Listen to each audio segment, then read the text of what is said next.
തീരുമാനം എടുക്കണം. കഴിഞ്ഞു പോയതിനെ കുറിച്ചിട്ട് ഉള്ള വിശകലനം എല്ലാത്തിനും വേണ്ടിയിട്ടുണ്ട്.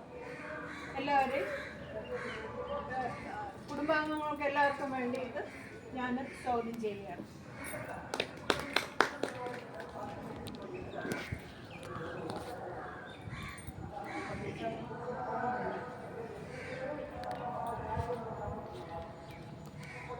കഴിഞ്ഞ മീറ്റിങ്ങിൽ മിനിറ്റ്സ് അവതരിപ്പിച്ച് അംഗീകരിക്കണം.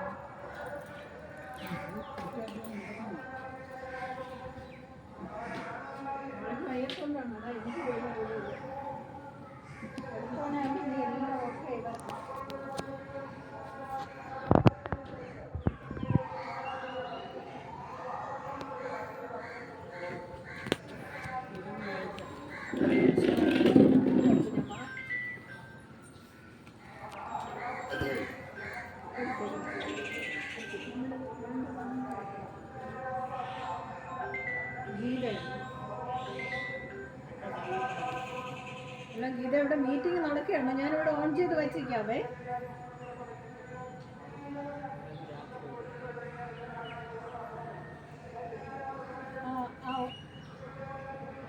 അതെ അതെ ഗീത, അവൾ അങ്ങനെ പറഞ്ഞു. ശരിയടാ, ഇത് ഞാൻ വായിക്കാൻ പോകണം. ഞാൻ രാത്രി വിളിക്കാവേ. അതെ അതെ തരുന്നു. ഞാനത് പിന്നെ പറയാടാ. ശരി.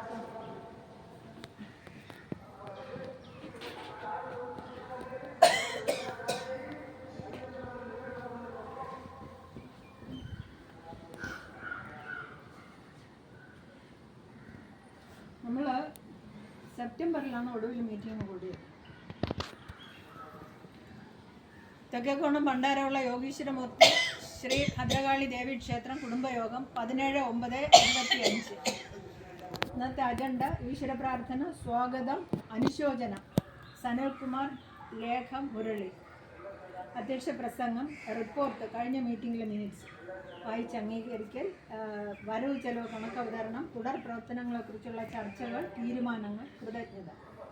പങ്കെടുത്തവർ: K Kamalamma, Surendran Nair, Vijayakumar, D K Sreelatha, Pushpakumari, D K Sreelekha, D K Sreelathika, Sindhu J, Sajitha Molly, Ajithakumari, Sandhya Molly, ആശ.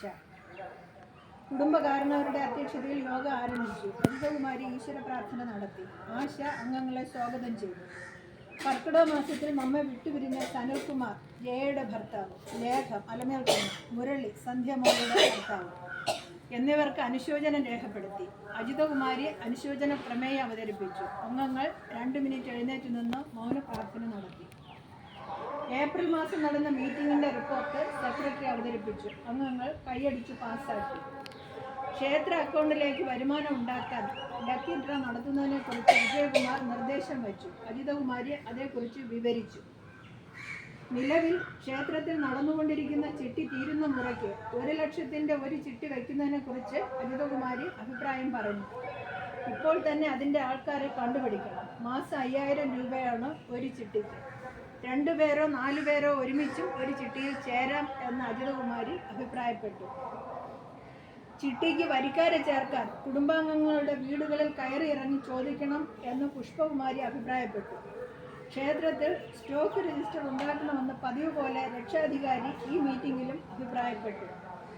പൂജാപാത്രങ്ങളുടെയും വിളക്കുകളുടെയും കണക്ക് പ്രത്യേകമായും മറ്റു സാധനങ്ങളുടെ കണക്കുകൾ പ്രത്യേകമായും തയ്യാറാക്കണം എന്ന് പുഷ്പകുമാരി പറഞ്ഞു. കുടുംബാംഗങ്ങളെ എല്ലാവരെയും ഉൾപ്പെടുത്തി മാസവരി നിർബന്ധമായും പിരിക്കണമെന്ന് മുഖ്യ രക്ഷാധികാരി കർശനമായി പറഞ്ഞു. മാസവരി രജിസ്റ്റർ ഉണ്ടാക്കണമെന്ന് പുഷ്പകുമാരി പറഞ്ഞു. കുടുംബത്തിലെ ഓരോ അംഗവും 100 രൂപ വീതം മാസവരി നൽകണം എന്നതിനോട് സജിത മോളി എതിർപ്പ് പ്രകടിപ്പിച്ചു.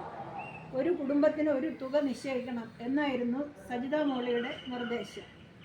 ഒരംഗത്തിന് 100 രൂപ നിശ്ചയിച്ച് അതുപ്രകാരം മാസവരി പിരിക്കുന്ന കാര്യം സെക്രട്ടറി ഓർമ്മപ്പെടുത്തി. ക്ഷേത്രത്തിൻ്റെ പേരിൽ ഒരു ട്രസ്റ്റ് ഉണ്ടാക്കണം എന്ന് സെക്രട്ടറി അഭിപ്രായപ്പെട്ടു. ക്ഷേത്ര നിർമ്മാണത്തിന് മുന്നോടിയായി നടന്ന ആലോചനാ യോഗത്തിലും താൻ ഇക്കാര്യം ഉന്നയിച്ച കാര്യവും സെക്രട്ടറി ആവർത്തിച്ചു. ട്രസ്റ്റ് ആയാൽ പല അഭിപ്രായങ്ങൾ വരും. ക്ഷേത്ര നിർമ്മാണം നീണ്ടുപോകും. ഇപ്പോൾ ഞാൻ സ്ഥലം നൽകാം. ക്ഷേത്രമായ ശേഷം ട്രസ്റ്റിനെ കുറിച്ച് ചിന്തിക്കാം എന്നായിരുന്നു സുനി അന്ന് പറഞ്ഞത്.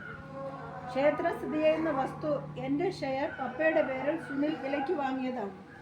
സുനിയുടെ ഷെയർ ഉൾപ്പെടുന്നുണ്ട്. കുടുംബത്തിലെ എല്ലാവർക്കും വേണ്ടിയാണ് ക്ഷേത്രം. സുനിയുടെയും പപ്പയുടെയും മക്കൾക്ക് അവകാശപ്പെട്ടത് മാത്രം ക്ഷേത്രത്തിന് വിട്ടു നൽകുമ്പോൾ ഭൂമി എത്രയെന്ന് നിശ്ചയിച്ച് നിലവിലെ വില നൽകി ട്രസ്റ്റിൻ്റെ പേരിലാക്കണം. ഇപ്പോഴേ ഒരു വ്യവസ്ഥ ഉണ്ടാക്കി വയ്ക്കണം എന്ന് സെക്രട്ടറി അഭിപ്രായപ്പെട്ടു. ആ അഭിപ്രായത്തോടെ എല്ലാവരും യോജിച്ചു. നിലവിൽ 7,900,000 രൂപ കടമുണ്ട്. അത് വീട്ടിൽ കഴിഞ്ഞ് വസ്തുവിൻ്റെ കാശ് നൽകി ട്രസ്റ്റ് ഉണ്ടാക്കാമെന്ന് മുഖ്യ രക്ഷാധികാരിയും അജിതകുമാരിയും നിർദ്ദേശം വച്ചു. തുടർന്ന് സെക്രട്ടറി കണക്ക് അവതരിപ്പിച്ചു.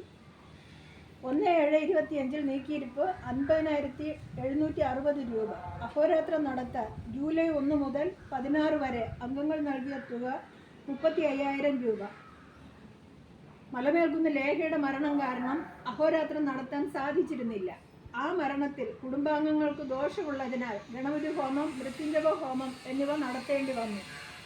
ക്ഷേത്ര നടശാലയിൽ വെച്ച് കുന്നോക്കുളം ശ്രീകൃഷ്ണസ്വാമി ക്ഷേത്ര മേൽശാന്തി നടത്തിയ ആ പൂജകൾക്ക് ചെലവായ തുക 11,050. ബ്രേക്ക്ഫാസ്റ്റ് 3,600. ആകെ ചെലവ് 21,650. അഹോരാത്രത്തിന് ലഭിച്ച 35,000 രൂപയിൽ 21,650 രൂപ ചെലവും കഴിച്ച് ബാക്കി 13,350 രൂപ. പൂജയ്ക്ക് വേണ്ടി ലഭിച്ച സംഭാവന 7,200.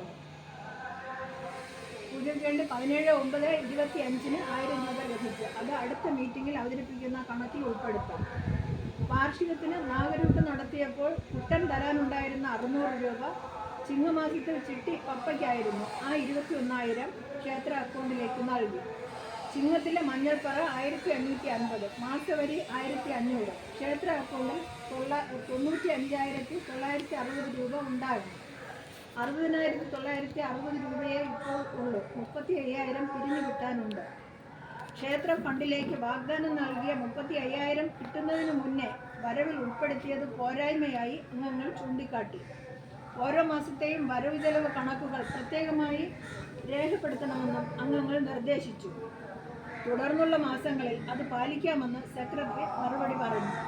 വൈകുന്നേരം 3:15 അധ്യക്ഷന്റെ നിർദ്ദേശം അനുസരിച്ച് അജിതകുമാരിയുടെ നന്ദി പ്രകാശനത്തോടെ യോഗം അവസാനിച്ചു. കഞ്ഞി കുടിച്ച് എല്ലാവരും പിരിഞ്ഞു.